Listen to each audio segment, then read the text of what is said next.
Hey guys, welcome back to the channel. All right, so let me get here set up. Okay, so today I want to be doing my Eriette of the Charmed Apple deck profile. So this is a deck that, this commander just got announced a few weeks back, and I normally, it takes a special, even though I've made some decks, it takes nowadays a new commander, new theme to really get my juices going where I'm like, okay, I want to try to build that. And I think Wilds of Eldraine overall, they did a good job with these commanders as far as trying to do something new with these and not just do generic things we've already seen before. I don't have an Orzhov deck, and I want to. I think it's called the 32 deck challenge, where there's 32 different color combinations that you can do. I don't know, maybe 4-color decks don't really interest me because 4-color commanders, there's not really that many of them, but at least a 5-color deck, every 3-color combination, which I think I have, or at least I'm working on, and then 2-color combinations and obviously monocolor decks. But I read her and I was like, that's very interesting. So if you look on YouTube right now as I'm recording this, there's a handful of deck profiles, but I'm seeing a lot of the same stuff and same play patterns. So I keep seeing when people do this, and I'm not, obviously people can build decks however they want. When I read her effect of when you put an aura on something, an opponent's creature, and then they can't attack, that's what enticed me to want to play this. Now, the added bonus of at your end step, however many auras you have, each opponent loses that much, you gain that much life. That's great, and that's how we can end up winning the game in the long game. But I've just seen too many people go, well, we're going to buff up our opponent's creatures, and it's like, yeah, but all they got to do is pop your aura, and then or pop your commander, I should say, and then you're screwed. And that's what I don't want. So for my build, while that is a possibility that we could do that, in general, the auras that we're going to put on other people's creatures are not good for them. They're not going to be good. The good stuff is for our own stuff. So I did a bit of a mix. So I hope you guys like the deck profile. Let's get into it. So obviously, Eriette, 3 mana, 2/4, human warlock has that effect. Now, obviously, the only things you can really do with this commander that I see is obviously aura / enchantments.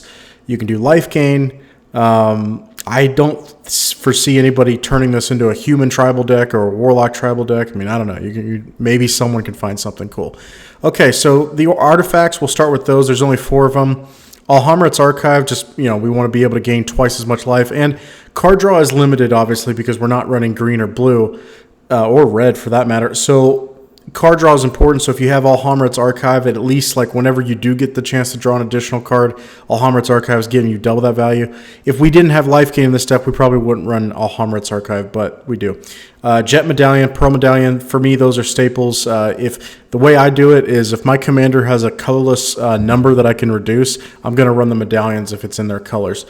Seal the Guild Pack. Any 2-color deck, I run this. It's what I like to do. When it enters the battlefield, you choose 2 colors. So we're going to choose black and white, and each spell you cast that has one of those colors in the of what we picked, it gets reduced by 1. So, let's say Eriette had been killed once, and then it goes to our command zone, and then we try to recast it. The Seal of the Guild Pack is going to reduce it by 2. Obviously, it could reduce it by 2 if it hasn't been cast the first time, but you can only reduce the 1 by so much. But it can help with commander techs, which is nice. But Seal the Guild Pact in general, we actually don't run that many Orzhov cards. That's the thing. When I was doing the build, I kept looking for one, and I'm like, they don't really match this theme. If they made... That's the thing. Wizards of the Coast, if you look at this, if you ever wanted to make support for her, you totally could make Orzhov auras, and that would be awesome. But as of right now, we don't really have any. So we'll move on. Now we'll get into the creatures, only 14. So we'll start with this first row. So Agent of the Fates, this is a card. Now some people are running him, some people aren't. I just think his ability is too good to pass up. For 3 mana, it's a 3/2 with Death Touch. That's good. Whenever you cast a spell that targets him, each opponent sacrifices a creature. So yes, obviously we're going to be trying to put some auras on our opponent's stuff. But when in doubt, I think if you can put something on him and it's worth it to get rid of your opponent's creatures, then I would say do it. So yeah, for me, I just can't pass up that effect because you could easily just start dwindling your opponent's board with that. Archon of Sun's Grace, we play a lot of enchantments, so whenever enchantment enters the battlefield, you make a 2/2 white Pegasus with flying. Because of Archon of Sun's Grace ability, your Pegasus creatures also have lifelink. It itself has flying and lifelink, so that's good. Armored Sky Hunter. The cool thing about this card is normally you'd get an aura and you'd put it onto your own creature, but this just says when it attacks, look at the top 6, grab an aura, put it onto the battlefield. So you can put an aura that's meant for your opponent's creatures as long as they got one. You can put it on there. Ashiok's Adept. I was going back and forth whether I wanted to run this card, but eventually I was like, I think once again the effect's too good. I can't pass it up. Whenever you cast a spell that targets Ashiok's Adept, each opponent discards a card. Now I want to point out there are a few cards in this deck, like Armored Skyhunter, for instance, that doesn't say cast. It just says like cheat it onto the battlefield. So you have to remember that with the few cards that say when you target it with a spell. Some people I think might get casual and forget about that. But the fact that you can make each opponent discard a card, I mean, there's times where you might be able to drop 3 auras in one turn and target your Ashiok's Adept. That's 3 less cards in your opponent's hands. That's good. Ashiok's Reaper, new card out of Wilds of Eldraine. Whenever an enchantment you control is put into a graveyard from the battlefield, draw a card. That's great.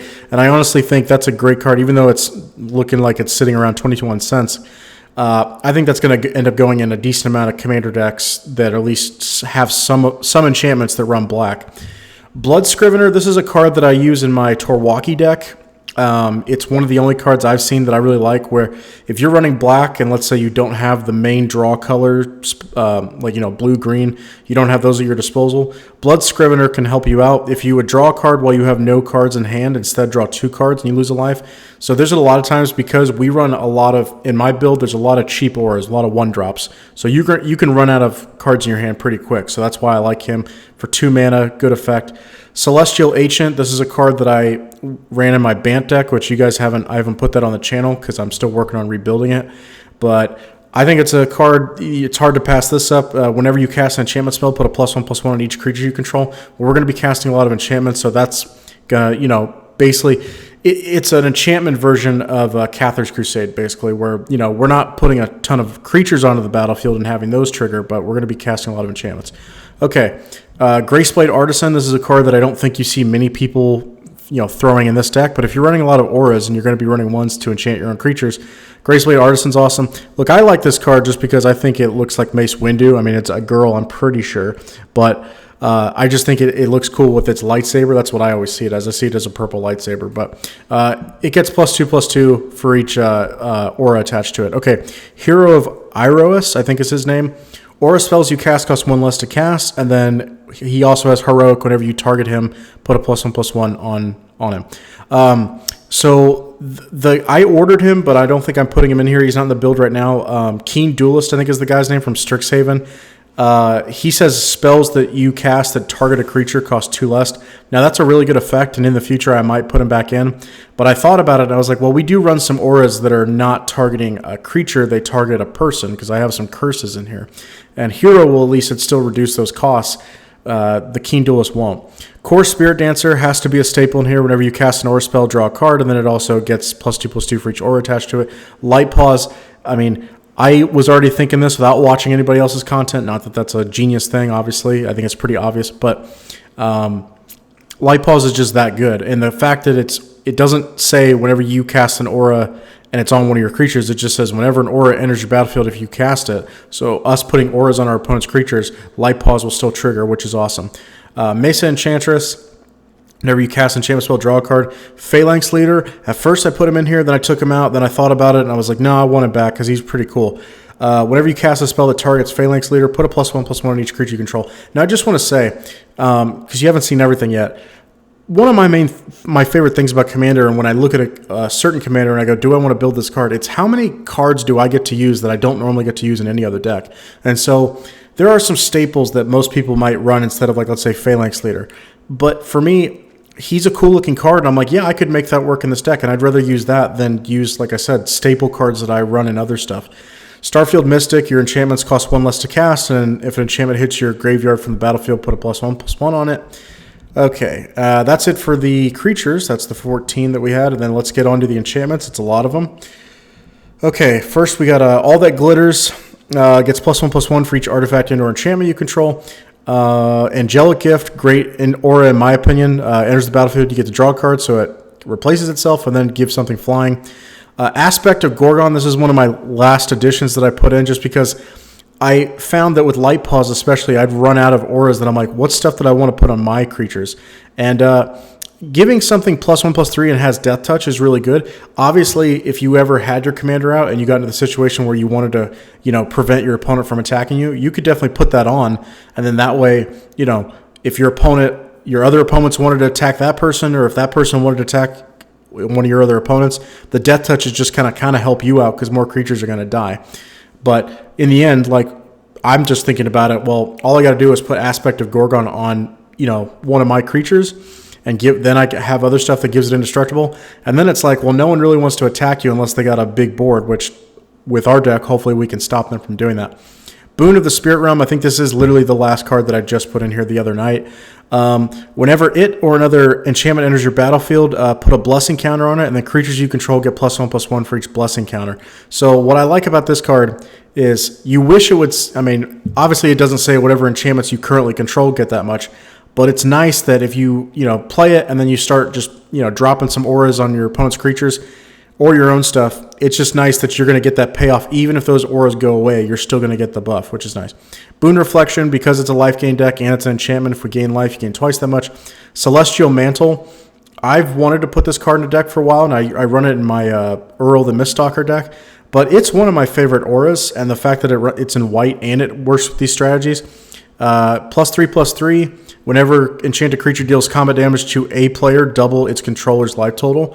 So obviously this is not one that you want to enchant onto your opponent's creatures because that person is controlling that creature, so their life total will double. But for our deck, it's great because we can just put that on something, and then we have a lot of cool little evasive stuff, in my opinion, some cards that give flying or whatever. So it's very easy for us to just go, okay, well, we don't have a lot of power on board, but I can sneak in double my life, and then with certain cards, maybe knock somebody out. Clawing Torment, enchant artifact or creature, as long as it's enchanted, or as long as the permanent is a creature that's enchanted, gets -1/-1, and can't block. At the beginning of that person's upkeep, whoever has that permanent, they lose a life.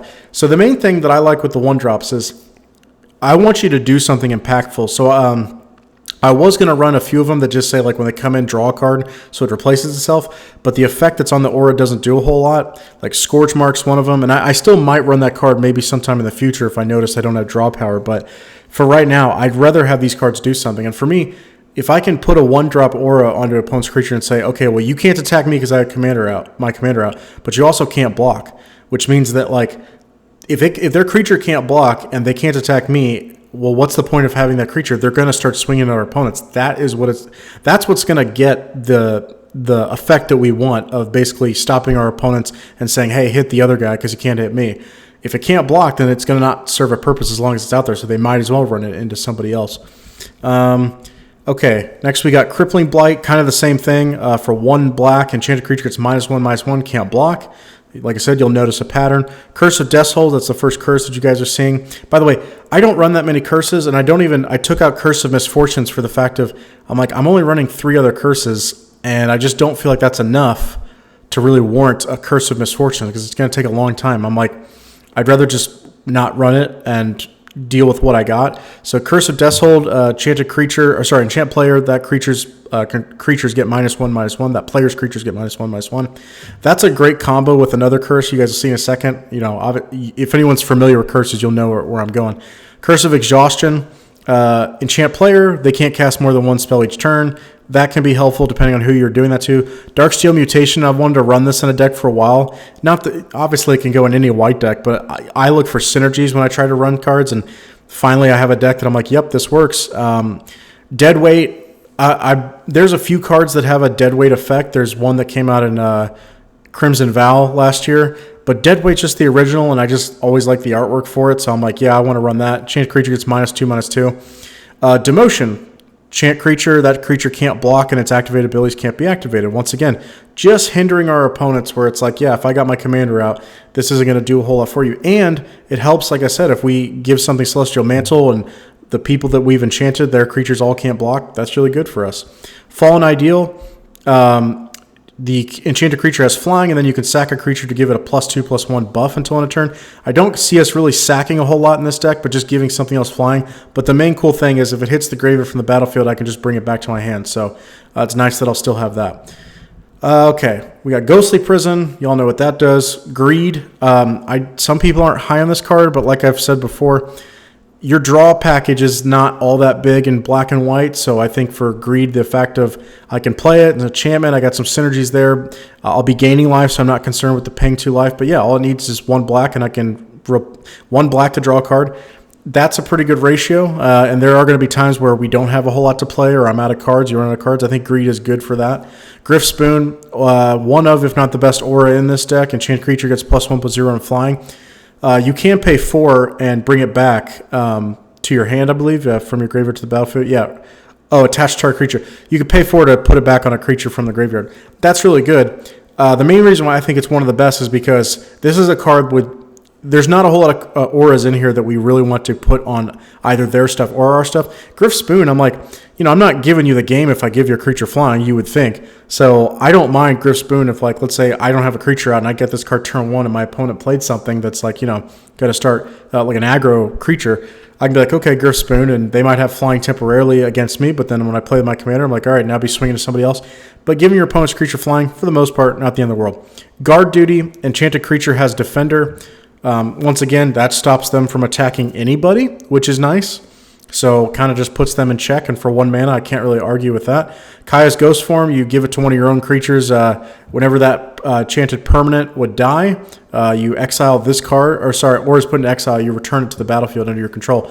Kaya's Ghost Form, my buddy Jesse plays it. He has a Super Friends deck, so I've seen Kaya's Ghost Form many times, and it's really problematic, so really nice that finally I can use that card. Light of Promise, this is an aura that I've been wanting to run in a deck for a while. I've tried a few other things, but this is truly the deck where it belongs.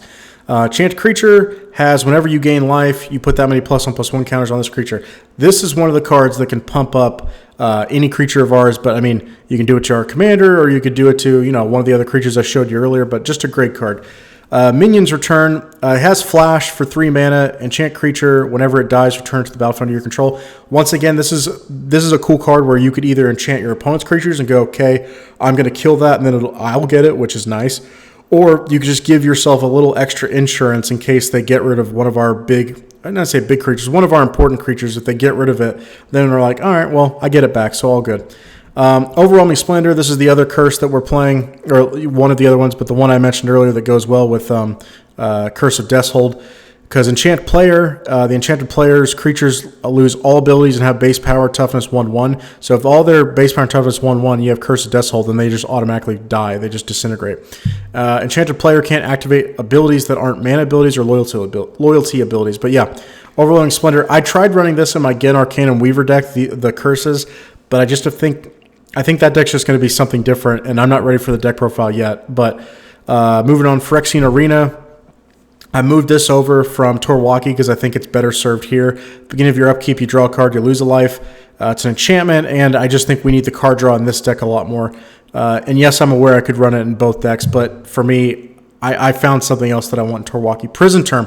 So I've seen this card many times, but did not read the last paragraph is the important part. So obviously, pay 3, enchant creature. Enchant creature can't attack or block, and its activated abilities can't be activated. We see that text so many times. The normal thing you see is, exile creature, it can't do its thing, but when this card leaves the battlefield, like they go back or they're good. The fact that this says whenever a creature enters the battlefield under an opponent's control, you may attach Prison Term to that creature. That means that, you could play Prison Term on one of your own creatures. If, let's say, your opponents had no creatures out, and you're like, well, I don't want my mana to go to waste, you can play Prison Term, and then anytime they have a creature into their battlefield, you can just switch Prison Term over to their stuff, which is nice. Or if their creature, let's say, is about to die, or you have a sense that it's going to die that turn or something, and someone plays another creature, you can just switch the Prison Term. Or if, I don't have a whole lot of buddies that play Blightsteel Colossus, but let's say a Blightsteel Colossus pops on the board, but you already used Prison Term on an opponent's creature. It is nice that Prison Term can just swap over to the Blightsteel Colossus. Kind of keeps everyone in check, where they don't want to just sit there and waste all their mana. Reprobation, I think is how you say that. For 2 mana, it's not as good as Darksteel. Darksteel Mutation, not quite as good. Enchant creature loses all abilities and is a coward creature with base power and toughness 0/1. The crappy thing about that is they could still run that into one of our opponents, and if our opponent was like, man, we got to get rid of this Eriette player, they could just kind of force it to kill itself, and then that wouldn't be good for us because we would just lose an aura. Sage's Reverie. So like I said, I have an Oral deck, and I tried running this card in it before. It's fine, but in this deck, because of how many auras we're playing, it's just nuts. I mean, this is, Mitch from Commander's Quarters has Golden Pig. Might be our Golden Pig of the deck, or our best card. I don't want to use his terms, but it might be our best card. Whenever it enters the battlefield, you draw a card for each aura you control that's attached to a creature. It doesn't have to be a creature you control. And then it gets +1/+1 for each aura you control that's attached to a creature. So once again, I mean, it's not very hard to get this up to where you're drawing like 9 cards when you play it and get +9/+9. Not that hard. Sanguine Bond, whenever you gain life, target opponent loses that much life. Well, if we have our commander out, we should be gaining life every end step. Screams from Within. I know this card doesn't look like much. Enchant creature gets -1/-1. Okay. Whenever enchanted creature is put into a graveyard, return Screams from Within from your graveyard to play. So the thing that it went off in my head was, if your opponent's got a board of 1/1s, like a bunch of tokens, Screams from Within, kill it. Okay, it comes back. Reattach it to another token. That dies. Reattach to another. You can literally wipe a board full of 1/1s with that card. So I think that's good. Or in general, even if it's not doing that, you can still just play it, put it on your opponent's creature, and then let's say they sacrifice it, or they had to block with it, whatever. You go, okay, cool. Screams from Within still on my board, and I can put it on as something else. Sarah's Embrace. This is one of the better white auras that I like as far as just bang for your buck. Because don't get me wrong, there's certain cards that can give a +2/+2 buff. There's certain cards that can give flying. There's only like one other one that I know of that can give vigilance. But I just like that this one gives me +2/+2 flying, vigilance for 4 mana all in one card. That's what I like. Shielded by Faith. Give an enchanted creature indestructible. Whenever a creature enters the battlefield, you may attach Shielded by Fate to that creature. I don't really know why we would swap the targets unless we played something that's more important for us. That's about it. I do have like I think it's Gift of Immortality from Theros. I had that card in here and I was trying it, but and I have a Zur the Enchanter deck, so I'm always like, which card do I want to use? Because I want my decks to be slightly different. The difference is in Zur, I might have sack outlets where I could sack, and then with Gift of Immortality, the creature just comes back. So, I can use that creature. Shielded by Faith, I don't really want my creature to die, all the auras that were possibly on it to fall off, and then it's like, hey, your creature comes back, but it's like, yeah, but all my other auras are gone. So Shielded by Faith, I think, is better. Sigarda's Aid. Now, Sigarda's Aid, I run in my Knight Equipment deck, my Sir Gwyn deck. But aside from that, I've always been like, Sigarda's Aid, it's okay. And especially when people run in aura decks, I'm like, okay, giving your auras flash, it's okay, but is it all that good? In this deck, it's amazing because we have so many low 1-drop auras or 2-drop auras where you can be like, okay, Sigarda's Aid, and then you can just be like, I'll wait. And then if your opponent plays something that's that problematic for you, you can go, okay, cool, I'm going to stop that. It can't attack. Or let's say an opponent, was swinging at one of our other opponents, we can quickly go, okay, cool, your creature can't block. And they're like, wow. I mean, you could end up killing an opponent with just like doing some shenanigans, some trickery in the combat phase. Sigil of the Empty Throne, you guys know what that is. Whenever you cast enchantment, you make a 4/4 White Angel. I've wanted to play this card in a lot of decks, and a lot of times it just ends up not making the cut. In this deck, it's got to stay in because we run so many enchantments and so many low drops. Sky Tether. I literally was just looking at this card like a month ago and being like, I want to run this in something. And this is before they announced Eriette. And now I'm like, thank you. For 1 mana, an enchant creature has Defender and loses flying. I'm not saying they're always going to have flying, but it's just a little added bonus. But the fact that we can give something Defender for 1 mana, yeah, a little bonus. Songbird's Blessing. I'm going to need like 3 of these cards because I think it's great. For 4 mana, whenever enchanted creature attacks, reveal cards on top of your library until you reveal an aura. You may put that onto the battlefield. If you don't, put it into your hand. Put the rest on the bottom of the library in a random order. Something I really just didn't notice until just now. You don't have to put that on your own creature. It just says when an enchanted creature attacks, reveal cards. So it's always going to be revealing from the top of our library. But let's say we don't have a creature, but they do, but we want auras. Songbird's Blessing. Okay, I'm even more impressed with that card now. Sphere of Safety. Once again, I run a Zur the Enchanter deck. I run an Earl the Miststalker deck. Sphere of Safety makes those because we run so many enchantments. But Sphere of Safety in this deck takes the cake because it is, once again, maybe that's our Golden Pig or best card in the deck. Great. Okay, now we're getting to the end of the enchantments. Spirit Link. Once again, this is another card I've been wanting to use for a long time and just never felt like it was right. Enchanted creature deals damage, you gain that much life. This is one of the other ones that has dual versatility. You can always put this onto one of your creatures and go, okay, I'm going to try to make this thing bigger and buff it up, and then I'll gain a lot of life.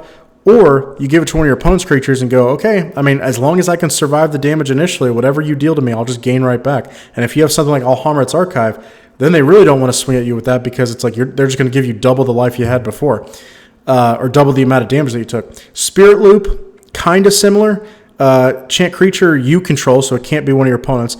Whenever enchanted creature deals damage, you gain that much life. And then whenever it's put in the graveyard from play, return it back to your hand. That's another cool little bonus that, that could be an aura that we can constantly bring out. Trespasser's Curse, that's the last curse that I play because, to be honest, like I said, the other curses, they don't impress me.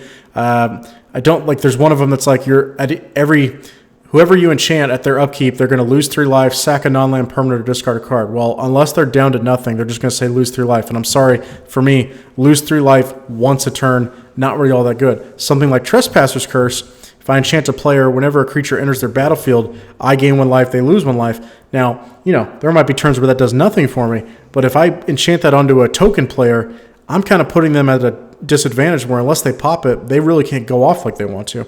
Unhallowed Pact, this one is very similar to that. I think it's Minions Return up here. Yeah, Minions Return. This one and the next one are all very similar, but normally I don't like running cards that do the exact same effect, but in this deck I'm like, our options are kind of limited with the auras that we can pick from. So enchant creature, whenever it dies, return it back to your battlefield under your control. That's the worst one because Minions Return has flash. This one has nothing. And then Unholy Indenture is probably my favorite one. Enchant creature, when it dies, return to the battlefield under your control with a +1/+1 counter on it. Once again, these are all auras that you can either give to your opponent, like put on their creatures to say, hey, I want to take it, or we can put it on our own stuff to just kind of ensure that even if it dies, we can get it back. Visions of Brutality, this is a card that I haven't seen anybody else put in their deck, and I think it's really, really good. So it has no color, which kind of sucks because I run the Jet Medallion and it won't reduce its color cost. Correct me if I'm wrong on that, but I'm pretty sure it doesn't reduce the cost because it doesn't have a color. Enchant creature, it can't block. Once again, we love that because it incentivizes our opponents to swing at them. It also incentivizes that person that we're putting it, the creature that we put it on, that person. They're not going to want to just sit there with their creature and be like, well, it can't block. I guess I want to attack with it. Like, it doesn't make sense. Of course, they're going to try to attack our opponents, hopefully. But the other part, whenever enchanted creature deals damage to its controller, its controller loses that much life. So once again, they really aren't going to want to, they're not going to want to swing with that thing. So it kind of works both ways. Can't block, and they got to accept that. Like if our opponent plays a really powerful creature, like let's say it's buffed up, it's got like 12 power or something like that. We put a Visions of Brutality on it. Okay, they can't block with it, so they can't just sit there and try to like wall up with it. And then they know that whenever it deals damage, it doesn't have to deal damage to a player. If it deals damage to a creature, they have to lose that much life. We basically just said, hey, your creature, you're just not going to use it. And it'll just sit there as a bystander while we swing at you and it can't block and you won't attack us because you're going to die. So that's it for the enchantments. Lands, I'm Mr. Basic, so 19 of each. And I really don't think you need a whole lot of dual color. For me, I don't think you need a lot of dual lands when you're just playing 2 colors. I just don't think it's that hard to get the lands that you need. I think this is the last thing we have. 2 sorceries, Debt to the Deathless, which I've always wanted to run in a deck, and I have in the past, and now I'm like, it's definitely I'm going to run in here. Just I can't pass it up. I love that card. It's my favorite Orzhov card. For X, 2 white, 2 black, each opponent loses 2 times X life. You gain life equal to the life lost this way. So let's say you save up this card and let's say you just do 6 as X. You save up mana, you got 10 lands, you do Debt to the Deathless for 6. Each opponent's going to lose 12 life, and you gain life equal to the life they lost. So if you, let's say, are going against 3 players, and they each lost, 12 life, that's 36 life that you gain. Debt to the Deathless is a really good card, and I think it's underrated. And lastly, we got Night's Whisper, for me, as close to a black staple as you can get. You draw 2 cards, you lose 2 life. Really good. So that's it for the deck profile. So, my whole goal was to just bring you guys something that hopefully there's some cards in here that you haven't seen. Maybe there's a few strategies that you didn't think about. But for me, I'm a big fan of Eriette. I think she's like Wizards of the Coast, chef's kiss to you, because I saw her and I'm like, she looks cool. The thing in the artwork where you can see an old woman, and I know it's the thing with like Snow White, the witch. I know that's what it's based off of, but it's just such a cool concept. And there's a lot of times where they make a card and the artwork doesn't really match what the effect does. But the effect in here I think is perfect because you're, maybe tempting people going, hey, I got an aura for you and it should be helping you out, but it's really not. and then you're slowly just draining your opponents, like you're draining their life energy, which is what she's trying to do. You know, the whole thing about the Wicked Queen and that and the Snow White story of I think she wants like, you know, Snow White's beauty so she can stay young. So yeah, hope you guys enjoyed it. Like I said, if you guys look at this video and you have any suggestions for me, like my land count or my lands of me playing basics, that's not going to change. But any other auras, I'm open to. I'm not a big fan of goad. I just don't really like running goad stuff. That's just me, weird thing with me. But outside of that, I don't know. I'm open to suggestions if you guys have it. But like I said, hopefully if there's a card in here that you found that you're like, oh, I wasn't aware of that card. Maybe if you can, you know, comment down below and say, hey, thanks for pointing out that card. I wasn't aware. It lets me know that I'm doing a good job and that I'm finding stuff for you guys that's unique. But anyway, that's it for me. This is Chris signing out.